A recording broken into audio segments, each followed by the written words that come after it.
Welcome to the Old Time Radio Westerns. I'm your host, Andrew Rhines, and I'm excited to bring you another episode absolutely free.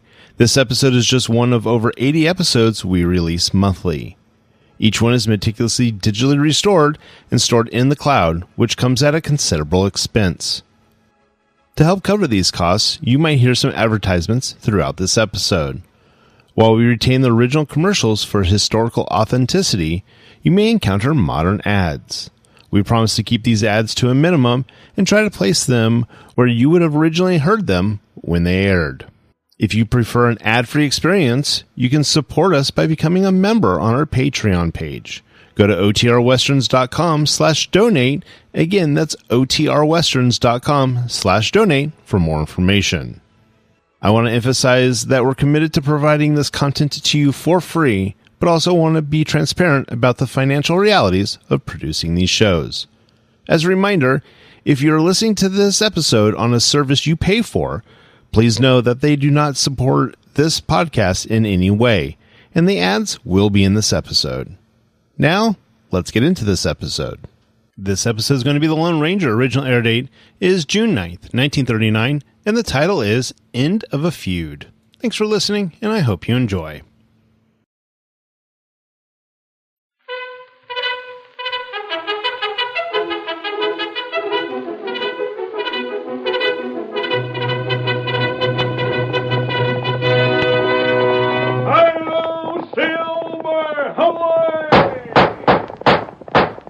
A fiery horse with the speed of light, a cloud of dust, and a hearty Hi-Yo Silver, the Lone Ranger.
In the early days of the western United States, a man's life often depended on the quickness of his draw. And even when the danger from outlaws and Indians had passed, gun law still ruled the range. There were many feuds in the frontier country. Whole counties took sides, and the quarrels were handed down from generation to generation. It was the masked rider of the plains who finally brought peace to the new territory. Without the force of his great strength and courage, the range wars might never have ended. The ranchers might never have realized that only through cooperation could the winning of the West be accomplished. Return with us now to those thrilling days of yesteryear. From out of the past come the thundering hoofbeats of the great horse Silver. The Lone Ranger rides again. Come on, Silver! We're heading for Clay City! Ho, Silver! Ahoy!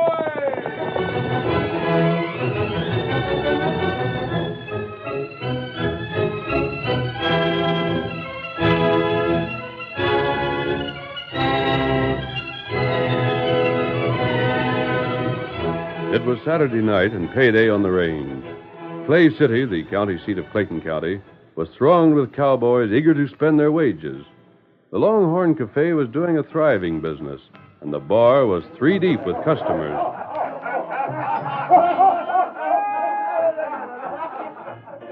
Few noticed the tall, broad-shouldered figure that stood looking on, and those who did never guessed that he was a famous Lone Ranger in disguise. Suddenly, a man near the door shouted, Hi, fellas. Sam Healy's waiting up outside with all his waddies. Chance, that means trouble. If there is, it's because Sam starts it. That ain't so. It's the Parsons that are to blame. I'll fight the man that says so. No shooting, gents. No shooting. Don't wreck my place. I won't stand for it. Here they come. The polecats ought to stay where they belong. Who's a polecat? The Healys are. It's the Parsons that ain't no good. Gents, please, no fight. The Healys ought to be chased out of the county. The Parsons are just dirty rustlers. Who said that? Take that, blast you. Pitch in, fellas. Give it to the Healys. Come on! Everybody for the Parsons, lend a hand! Oh, my bar! There goes that mirror! Please, gents, please! Oh, God, I'll get you! Put down that gun! Hi there, young fellow, watch out! Hey! Oh, wow, mister, you sure pegged him. Come on, let's get out of here. They all seem to be ganging up on you. Lead the way, friend. One side, out of our way. You there, get back. One side there. Thanks a million, stranger. Them wildcats would like to tear my head off. You're Mark Healy, aren't you? Yeah. We ever met before? I don't recollect it. No, we've never met. Well, I like to stay in Palaver for a while, but I got places to go. Adios. Adios, friend, and thanks again. Get up. Get along there. Get up. Tonto, Yeah. get the horses ready. Them in shade there. Good. Come along. Well, the stories we heard certainly weren't exaggerated. You look. Yes? Some fella. Follow other fella. Following the young chap I just spoke to, Mark Uh. Healy? Probably just happened to be leaving town in the same direction. Hello there, old fellow. Fella still fight. You here? They say every time the Parsons and the Healys meet, there's always a brawl. Not right. Now just about everybody in the county has chosen sides. Yep. Well, I think before we leave Clay City, we can do something about that. We do plenty. Let's go. Get him up, Scout. Come on, Silver. Come on, old fellow.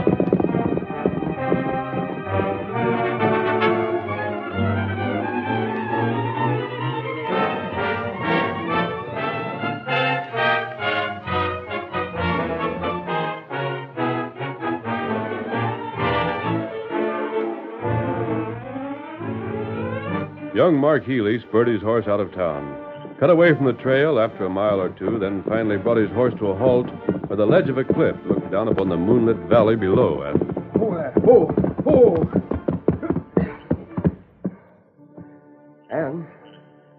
Anne. Is that you, Mark? Anne. Mark, your shirt. Why, it's almost been torn off you. I reckon I don't have to tell you how come. Another fight. Yep. The regular Saturday night jamboree. Here, sit down here, honey. Oh, Mark, isn't this fighting ever going to end? It's been going on for a long time. Too long. The Healys against the Parsons. I reckon you and me are the only ones from the two families that didn't fight at the drop of a hat. And we've got to sneak away so we can see each other. You a Parson, me a Healy. Gosh, wouldn't there be talk in the county if they was to know we was keeping company? It'll be found out someday. It's bound to be. Shucks, who cares? I care. Oh, Ann, a little No, fight. Mark, it'd be terrible. I don't mean for us so much, though that'd be bad enough, but I mean for our fathers. They're so proud and would hurt themselves if they knew about us. They're funny old gents, aren't they? Funny and awful nice. You know, Ann, when I was a youngster, I used to just despise you. Did you? I used to think you were the meanest little boy I'd ever seen.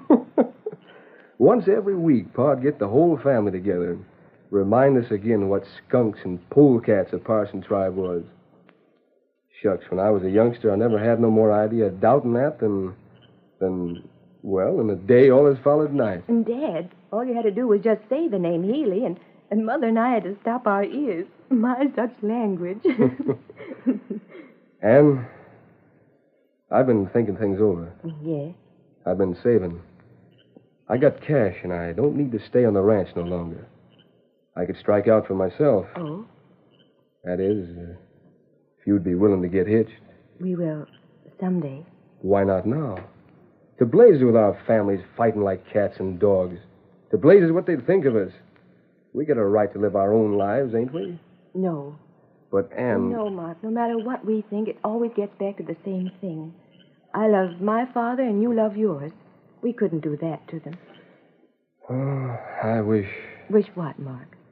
Well, I wish I knew which side was in the right. Maybe then it could be cleared up.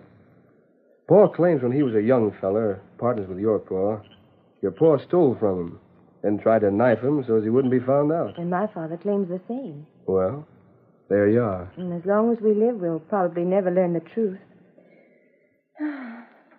Well, Oh, now you're not going home already, are you? I have to. Gosh, I haven't been with you 10 seconds.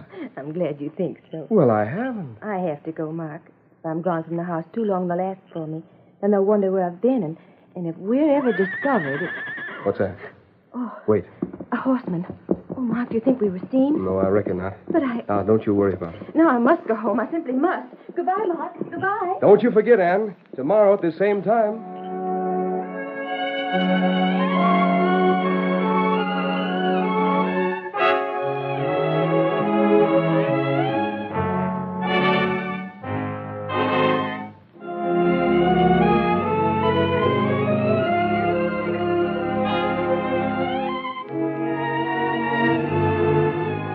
The horseman who had been heard by the young couple rode straight and fast to the Healy ranch house, a large rambling structure that spoke of its owner's wealth. There he dismounted and hurried up the steps of the porch. Boss. Confound it, Slim. Ain't I never going to break you a busting in the house like that? Why, I ought to... Now, wait, boss. I got news. I ain't interested in news. I just got back from that fracas in town, and all I hanker for is some peace. This news will interest you. It's about your boy. About Mark. Licked a dozen of them parsons again, huh? There's a boy for you. He can lick That off... ain't it. You're just about as dead wrong as you could be. Yeah? He left town right after the fight started tonight, and I followed him. Followed him? Followed my boy? Why, you sneaking spy and little... Don't you talk to me like that, boss. I'll be telling others about what I seen. I don't listen to sneaks. Then I don't suppose you care to know that he slipped out of town to meet old Eric's girl, Ann Parsons. No, I don't reckon What? you'd... It's a lie. Do you hear me? My boy wouldn't have no truck with the Parsons. You out. I ought to whip you within an inch of your life for a thing like that. It's true. Why, you... All right. If you don't believe me, I'll bet that's him now. Ask him. Just ask him. I will. You'll see. I'll ask Mark, and then I'll apologize to him for ever letting you tell a lying story like that. And after that, he's knocking the living daylights out of you. All right. There he is. Evening, Pa. Howdy, Slim. Son, Yeah? I just heard something about you. Before I ask you about it, I want you to know I don't believe a word of it. You're my son, and you wouldn't turn agin me. Of course I wouldn't, Pa. What'd you hear? It's something Slim claims he saw. Yeah?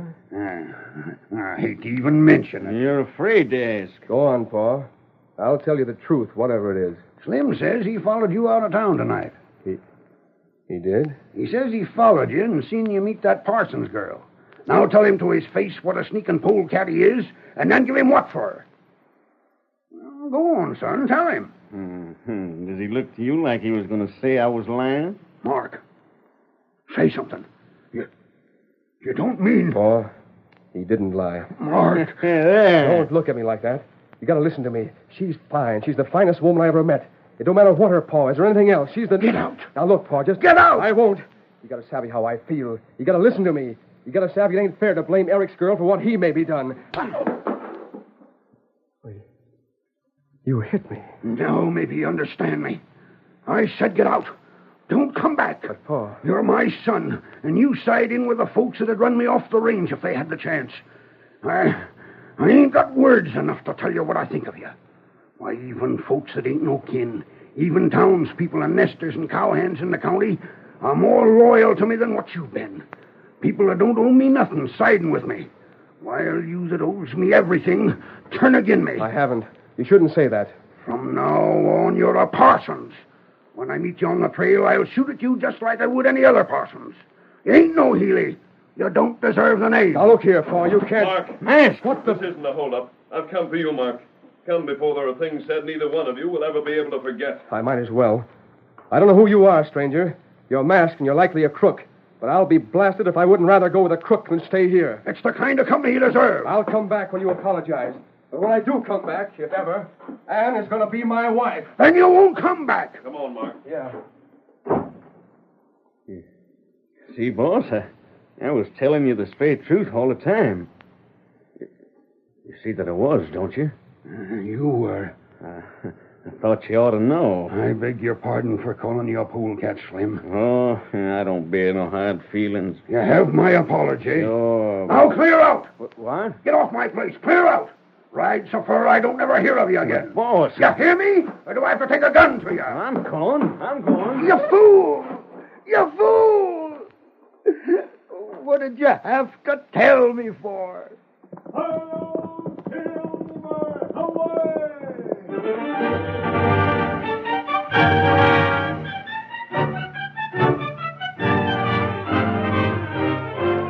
The curtain falls on the first act of our Lone Ranger story. Before the next exciting scenes, please permit us to pause for just a few moments.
Now to continue our story.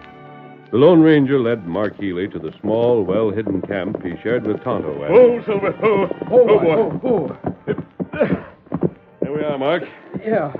Tonto, this is Mark Healy. You saw him earlier tonight. Howdy, Tonto. Tonto remember you. You'd better saddle up, Tonto, and get on your way. Me already saddled. Good. How soon do you think you can be back? Me be back more night. Early or late? Me not be late. And get on your way and hurry. Here, Scout. Where's Tonto going? Mark, your father and Eric Parsons have been enemies ever since they broke up their partnership years ago. And they'll hate each other till they die, from the way it looks. Not if Tonto's successful. Huh? Successful? Me be back tomorrow. Get him up, Scout. Get him up. I don't see what you're Have you ever had a quarrel with anyone, Mark? I don't mean the quarrel you had tonight or the quarrel with the Parsons, but a quarrel in the ordinary course of your life. Yeah, more than I could put a name to. Did you ever stop to analyze them afterwards? Stop to remember just what started those quarrels? Uh-huh. You're laughing? Well, I shouldn't after all that's happened, but when you mentioned that about how some of my fights got started, I just couldn't help myself. No? You see, a heap of them fights started from things so small it'd surprise you. But you never admitted that the cause didn't amount to much. No. No, I reckon I never. But what... That's just the point I wish to make. It's been years since your father and Eric quarreled. During that time, the original cause has been magnified a dozen times. Well, golly, from what I've been told, they had reason enough to fight. Just as you always told your friends that you had good reason for your fights. Hey, I never quite thought of that before. The story is that either Eric or your father stole from the other in their partnership days. Uh-huh. That the guilty partner tried to murder the other. Although it's never been determined just which one was the guilty party. You've got something in mind. Tonto happened to know the real cause of their quarrel. You mean the story I've always heard is not true? Not in the slightest. Well, what... Tonto will bring proof of the actual cause. Your father and Eric are brave men. They faced guns many times in their lives. I just wish I had their gumption. There's one thing I'm sure they fear. There is. I've never heard of it. Ridicule. Well, I don't get you. I think that rather than be laughed at from one end of the county to the other, they'd be willing to bury their feud. Gosh, what did start them fighting? You'll learn tomorrow, and then we'll have work to do.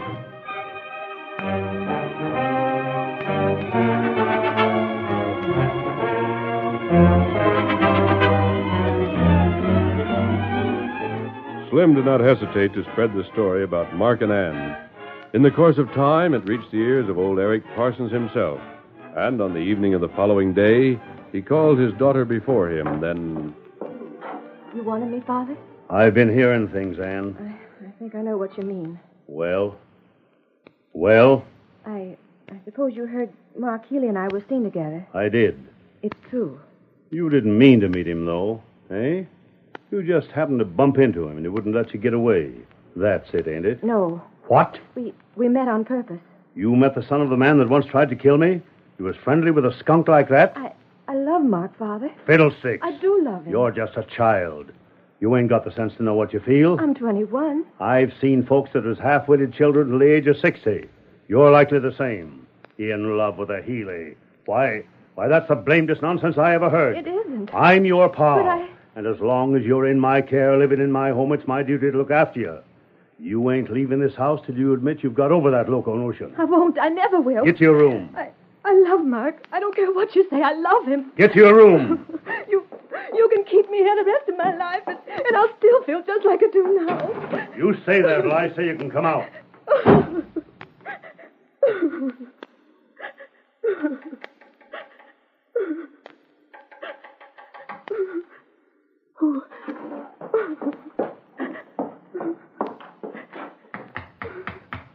Mark. Oh, Mark. Anne, what have they been doing to you? Father found out. Yeah, and so did mine. And you should have seen the fur fly. Oh, Mark, what do we do? Don't you worry none. But You listen to me. Everything's going to be all right. I don't see how. I do. And if I don't miss my guess, this fighting between your family and mine is just about ready to bite the dust. I don't understand. Look, Anne, do you think you could do something if I asked you to? Anything I can. You know the back room in old Crimmins' general store? The place where they sometimes hold meetings when there's just a few getting together? Of course. You figure you could have your pa there by, say, 7 o'clock tomorrow night? I could try. You do more than that, Anne. You have him there if you've got to do it at the point of a gun. But why? You'll see when the time comes. Now, that's a promise? Yes, Mark. And good night, Anne. And you get him there.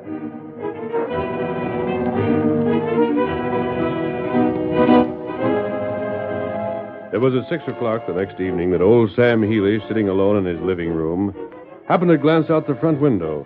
What he saw made him jump angrily to his feet and stomp to the door. My horse. My own horse. The nerve of them horse thieves. Walking right into my corral and walking out again with my personal horse. I'll teach the critters. Hey, what do you think you... Come on, Pa. Your horse is all saddled and waiting for you. You blasted whippersnapper, you... You sputter like that. You're riding, and that's all there is to it. Take your hands away from that bridle before I shoot you. Don't draw. And you're here again, too. Well, clear out. You're coming with us. Ain't no such a thing. Pa, don't be so doggone cantankerous. Dog blast my hide. I'll fix you fellas. You might as well come willingly, Sam. If not, you'll go anyhow. Just wait till I warned you. Hey, let me go. Let me down. Let me down, I tell you. There's no use resisting. Blasted crook, let go. Let me down. That's what you get for acting like a baby, Pa. You're getting carried just like one. Now into the saddle with you. I'm taking him on your horse, stranger. Silver can handle the two of us. What is this? I'll have the law on you both.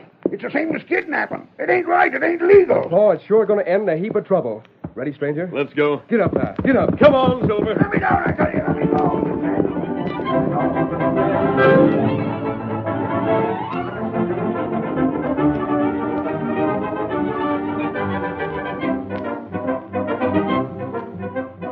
The Lone Ranger, with Sam Healy across the saddle, led the way to Crimmins' General Store, a bare frame structure at the edge of Clay City.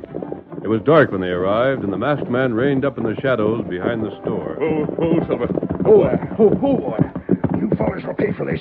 I'll show you. You can't do this to me and get away with it. All right. Come along with you.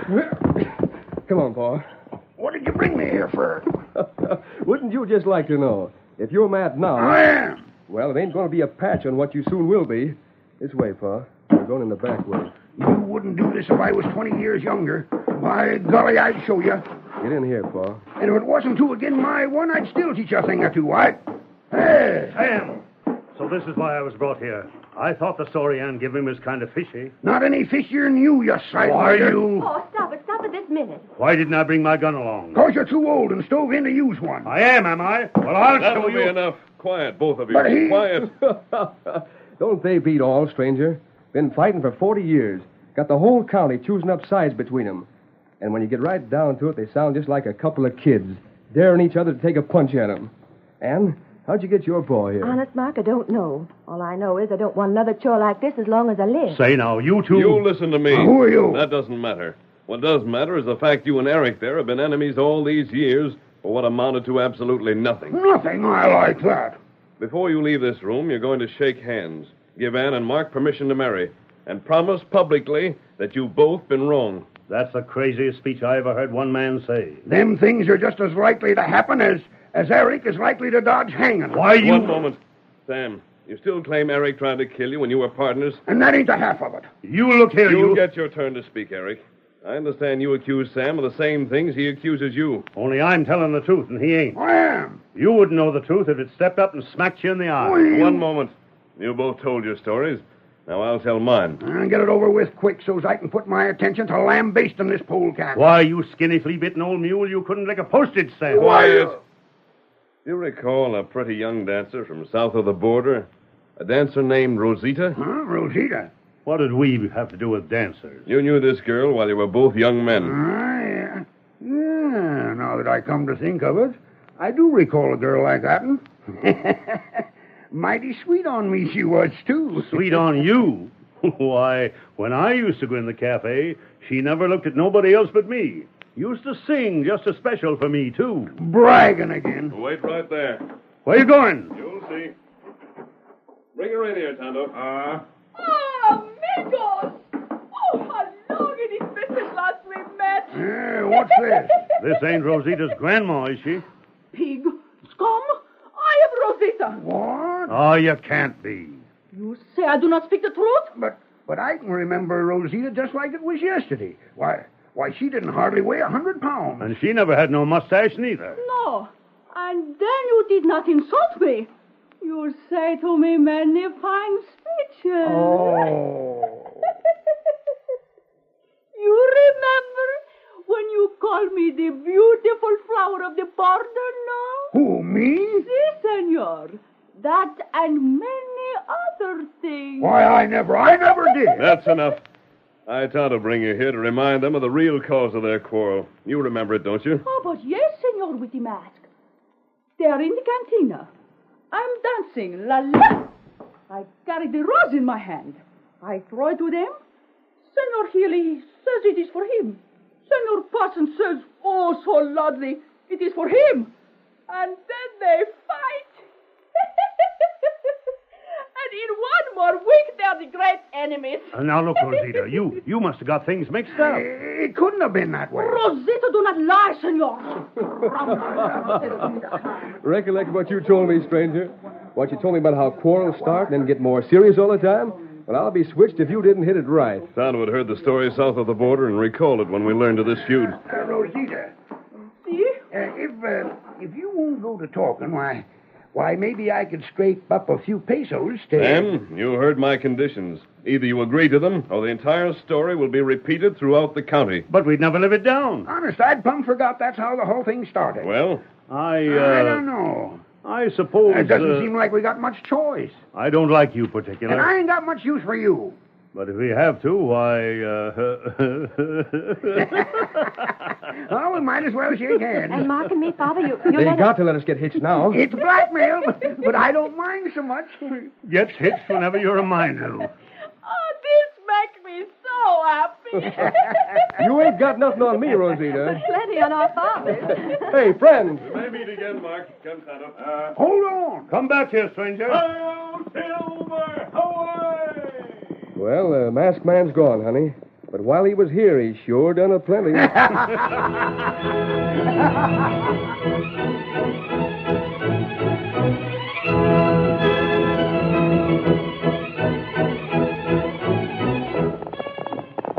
on, Silver, old boy! There's adventure on the trail ahead! Hail, Silver! Away!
have just heard is a copyrighted feature of the Lone Ranger Incorporated.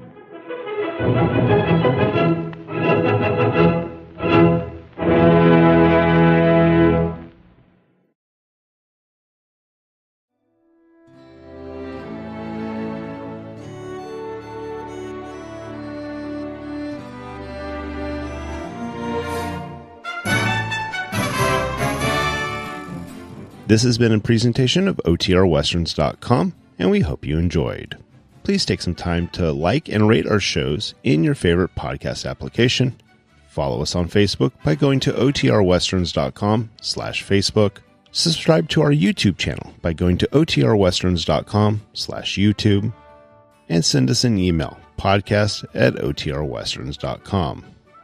You can call and leave us a voicemail, 707-986-8739. This episode is copyright under the Attribution Non-Commercial Share-alike copyright. For more information, go to OTRWesterns.com/copyright. Have a great day, and thanks for listening.